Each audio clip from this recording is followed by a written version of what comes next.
Kia ora e te whānau, nau mai haere mai, mā takitaki mai. Welcome and thank you for coming to watch me today. I am going to be doing a backfill, and the first thing we do is we start off by pushing back the cuticle.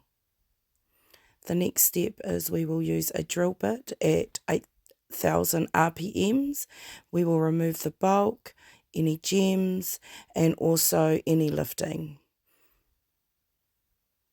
This is very key and important with an acrylic backfill, that we do a very thorough job with any lifting, so we don't get any germies or anything like that under the nail when we've applied our acrylic. And then after this, we will use our 150 grit file to tidy up the sidewalls, reshape the nails, remove any length if the client wants to, and give it an overall new shape.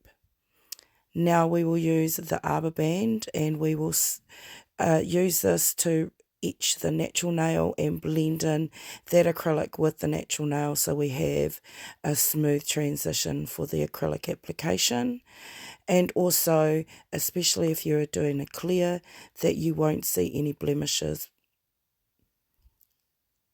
We will do this on both hands, remembering to remove that drill bit around so you don't burn your client. Don't keep it in one spot. Now I'm going to dust off the nails before doing a deep cuticle clean. Here I am using a needle bit so I can get into the hard to reach places under the cuticle. I will do this for both hands. And dust off again, and I will clip off the cuticles, the dead skin around the cuticle. Make sure your tools are sterilised and sharp and of good quality. And I do this with both hands.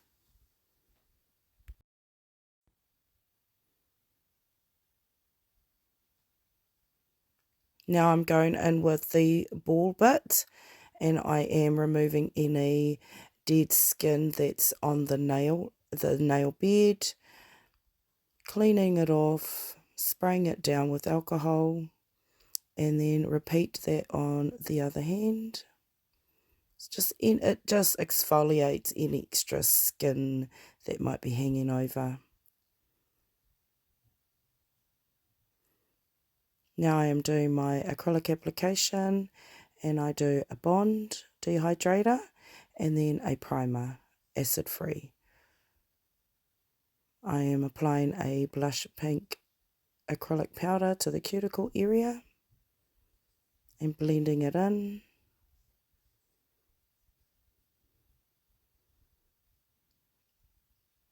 I will do that with the first hand,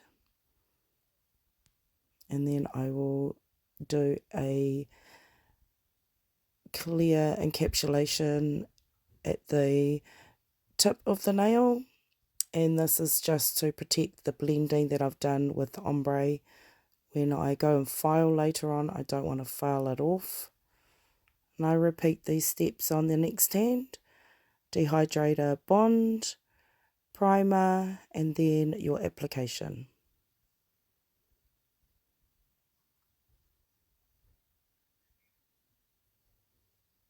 This client always has the ombre, pink and white ombre. We will be painting over it for this particular service. She had a special event, so she wanted something different, but we're still doing her foundation the way she would normally have it. So when she comes back for her next backfill, we will be doing exactly the same thing, removing all the old stuff, and then doing the same cuticle tidy and backfill. Now with a 180 grit file, I am filing the sidewalls and the free edge, and with my drill bit, my arbor band drill bit, I am doing the cuticle area, and I'm just skipping there in that area. So I'm not doing long drags of it, I'm just moving it slightly in the cuticle area. I'll also go under the nail to remove any bulk under the nail.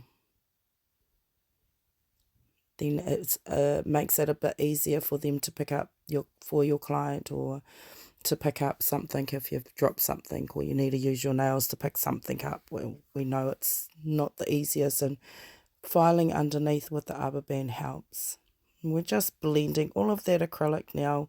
This is the defining. So with the drill bit, we're debulking, and with the file, the 180 grit side, we are defining the shape. And I'm looking at all angles to make sure she's got the perfect shape for her nail.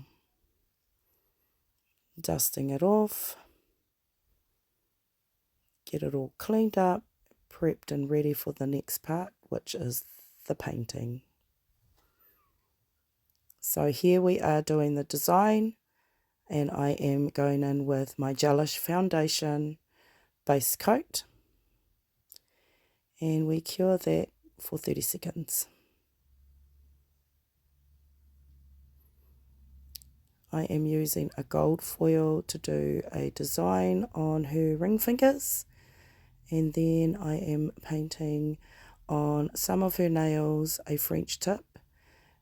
The ring finger is going with a diagonal, and we are doing the same with the middle finger, but filling it in with the black. I use a liner brush to define my lines, and I also use this brush here.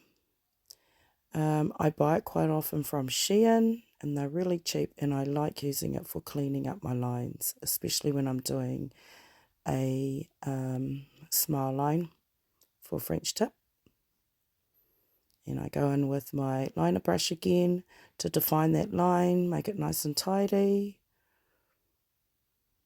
I'm going in with some gold, and I am doing a marble effect. It's really hard to see it in this video. I will do a smaller video, slowed down, show people exactly how I do it. And I am continuing this with the thumb. And I will do the tidy up with the liner brush, and then go in and do a marble effect using gold gel polish. And cure that, and then repeat the process onto the other hand.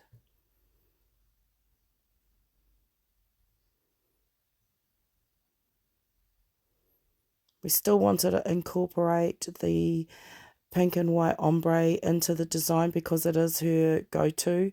That's what she always gets. We started off doing white French tips, and then I did a reverse French, or an ombre, or a baby boomer, depends on who you are, but those are the different names for it, same technique.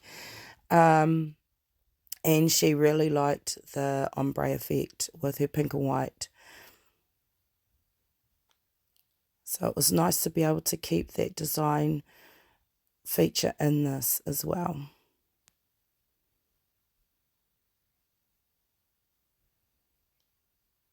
Tidying it up with that brush. I dip it in acetone to tidy up the lines. Remove any of the bulk.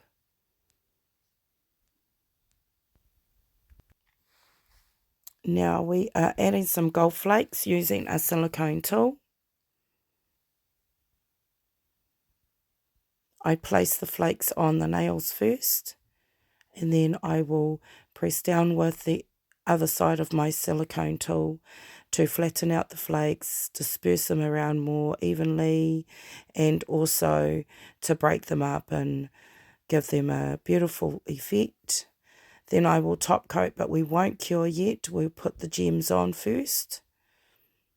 And I'll top coat the fingers, but not the thumb. I will coat the thumb later, so that none of the gel, while it's sitting on its side, will bleed into the finger. Doing gems and pearls around the gems. And I will go in and I will cure that. And do that with both hands. And when you're finished, go ahead and moisturise your client's hands and finish with cuticle oil. Ngā mihi whānau, mauri a te pono. Believe in yourself.